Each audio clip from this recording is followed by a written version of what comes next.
भी मौजूद रहेंगे। करीब 362 करोड़ रुपए की लागत से बने बिहार विधानसभा के नए भवन को संसद भवन की तर्ज पर बनाया गया है। इसका सामने वाला हिस्सा संसद भवन की तरह दिखता है। सभी मंत्रियों का कार्यालय भी नए भवन में ही होगा, जहां से वे अपना काम कर सकेंगे। भवन में कुल 151 कमरे हैं। सदन में कुल 550 सीटें हैं। वहीं विधानसभा के पुराने भवन को हेरिटेज भवन की तरह रखा जाएगा। क्या कुछ खास है यहाँ पर, हम आपको बता रहे हैं। हर ब्लॉक में 2-2 सीढ़ियां और लिफ्ट की व्यवस्था है। पहले तल पर मंत्रियों के कार्यालय बनाए गए हैं। भवन में कुल 151 कमरे हैं। पुस्तकालय और कैफेटेरिया की भी यहाँ पर व्यवस्था की गई है।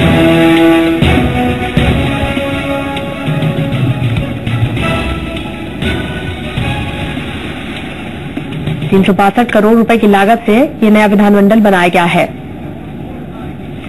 संसद भवन के सेंट्रल हॉल की तर्ज पर नए बिहार विधानसभा का भवन बनकर तैयार हो चुका है। आज उसका उद्घाटन है और हमारे साथ भवन निर्माण विभाग के प्रधान सचिव अमृतलाल मीणा जी हैं।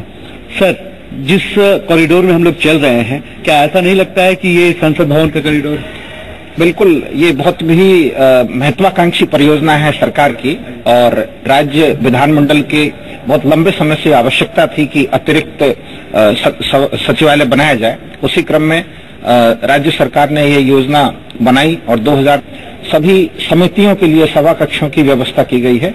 सभी माननीय मंत्रीगण के लिए कक्ष की व्यवस्था की गई है और सेंट्रल लाइब्रेरी है, सेंट्रल हॉल है, नीचे बेसमेंट है जिसमें मीडिया हॉल, ऑडिटोरियम, सभा कक्ष आदि सभी व्यवस्था की गई है। सर, बाहर का भी लुक पूरी तरह से सेंट्रल हॉल यानी कि संसद भवन का दिया गया है।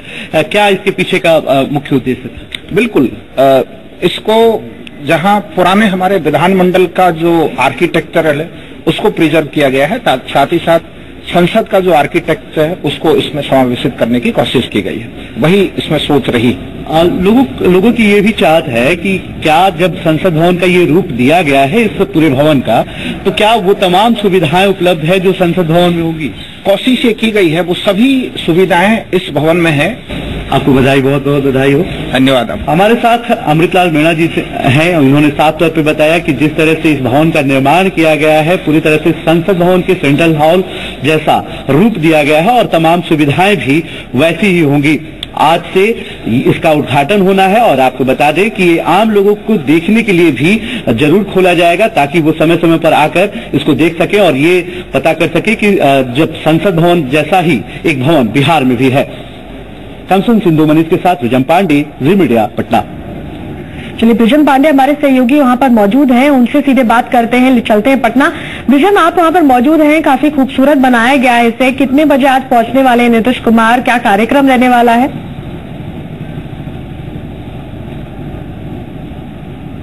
देखिए, 4 बजे का समय मुकर्रर किया गया है और आपको बता दें कि 4 बजे मुख्यमंत्री नीतीश कुमार, तेजस्वी यादव, तमाम जो पदाधिकारी हैं वो यहाँ मौजूद रहेंगे। और आपको बता दें कि ये जो भवन है पूरी तरह से ये संसद भवन के सेंट्रल हॉल का रूप दिया गया है और जो सुविधाएं भी होंगी कमोबेश वही होंगी जो सेंट्रल हॉल में तमाम सुविधाएं जो दी जाती हैं।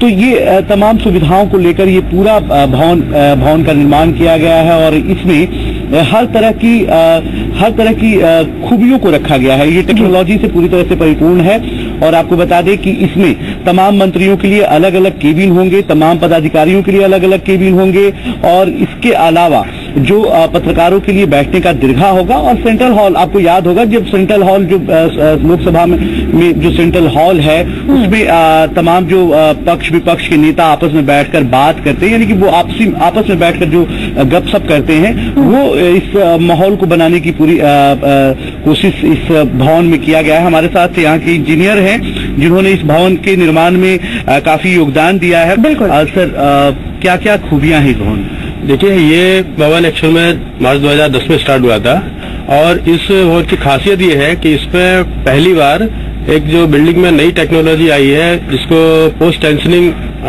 तकनीकी बोला जाता है, जो अभी तक मतलब केवल ब्रिज में यूज होती थी। जो आपने देखा होगा कि ब्रिज में जो केबल डालते हैं, इस बिल्डिंग में जो डोम जो सेंटर पार्ट है उसमें भी वो केबल तकनीकों का उपयोग किया गया है इसमें। यानी ये जो बीम का साइज बहुत बड़ा था उसको रिड्यूस करने के लिए इसमें पोस्ट टेंशनिंग सिस्टम को लगाया, जो फर्स्ट टाइम जो बिहार में यूज किया गया है। और दूसरा ये है, इसमें पूरा इको फ्रेंडली बिल्डिंग है। इसमें मतलब लाइट का आपको कभी नेचुरल लाइट हमेशा मिलेगा, एयर का कोई प्रॉब्लम नहीं है। और सबसे बड़ा ये है कि इसका जो डोम है वो डोम का ग्राउंड से हाइट जो है वो 70 मीटर लेगा गया इसका। अच्छा। हाँ, और डायमीटर 30 मीटर का डायमीटर है। तो बीच में कुछ तकनीकी खराबी आई थी, वो क्या थी खराबी और क्या उसे पूरा कर लिया गया? नहीं, तकनीकी खराबी तो एनजीटी के चलते हुए थोड़ा सा ये प्रॉब्लम हुआ था। इसके पहले भी 2013 में भी एनजीटी इस पे कुछ बैन लगाया था, बाद में फिर अभी पिछले उसमें सितंबर फिर से इसको बैन किया था। तो अभी तो ऑलमोस्ट वो क्लियर हो गया है। और मतलब जानने की कोशिश करें कि मंत्रियों के कैबिन में क्या व्यवस्थाएं की गई, कैफेटेरिया किस तरह से खास है और क्या कुछ व्यवस्था है?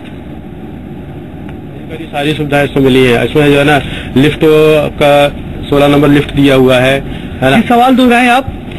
ये चाहेंगे कि बताएं कि किस तरह से जो मंत्रियों का केबिन है वो खास बनाया गया है। जैसा कि आपने पहले जानकारी थी कि ग्राउंड फ्लोर पे सभी मंत्रियों का केबिन है, इसके अलावा कैफेटेरिया है, पुस्तकालय है। ये हर चीज किस तरह से इन्होंने नए मॉडर्निटी के साथ बनाई है, जिससे कि एक तरह से फ्रेंडली रहे लोगों के लिए और इजी रहे पहले वाले विधानमंडल के कंपेरिजन में।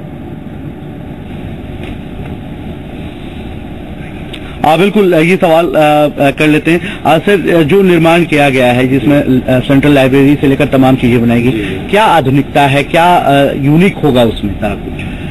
देखिए, यूनिक उसमें एक तो जो सेंट्रल है उसमें जो है पूरा लाइब्रेरी, ग्राउंड फ्लोर में पूरा लाइब्रेरी दिया हुआ है, जिसमें यानी सारे जो मेंबर्स हैं उनका पूरा पढ़ने के लिए सब जो पुराना जितना भी अवेलेबल लिटरेचर है सब इसमें अवेलेबल रहेगा। और जो ऊपर सेंट्रल हॉल है, सेंट्रल हॉल में 500 का गैदरिंग का स्पेस है उसमें। अच्छा। हाँ, और इसमें सेंट्रल हॉल में एक आप खास चीज देखेंगे, जो ग्लास ब्रिक्स का फ्लोर में यूज किया गया है। जनरली ग्लास ब्रिक्स बाल में यूज होता है, लेकिन यहाँ फर्स्ट टाइम फ्लोर में उसको ग्लास ब्रिक्स को यूज किया गया है ना। आप वहां पर जाके उसका देख सकते हैं। और जो डोम है, डोम में आप बीम का एक बार देखिएगा, है ना। बीम का जो डिजाइन किया गया है वो पूरा पोस्ट टेंशनिंग है। जो पाए हैं ऑलरेडी जो सर्कुलर बीम है, जो आप डोम में अंदर जाकर उसका देखेंगे तो आपको वो यूनिक एक दिखाई देगा। बिल्कुल। देखिए, आपको बता दें कि ये पूरी तरह से यूनिक बनाने की कोशिश की गई है, और ये कोशिश की गई है कि जो संसद भवन जो दिल्ली में है उसके तर्ज पर इसे उतारा जाए और तमाम सुविधाएं भी उसी के तर्ज पर दी जाए। बिल्कुल। तो आज शाम 4 बजे उद्घाटन होगा इसका, जैसा कि आपने विजन बताया। आपसे अपडेट आगे लेते रहेंगे, आप नजर रखिएगा, तस्वीरें भी दर्शकों को दिखाते रहेंगे। फिलहाल काफी यूनिक बना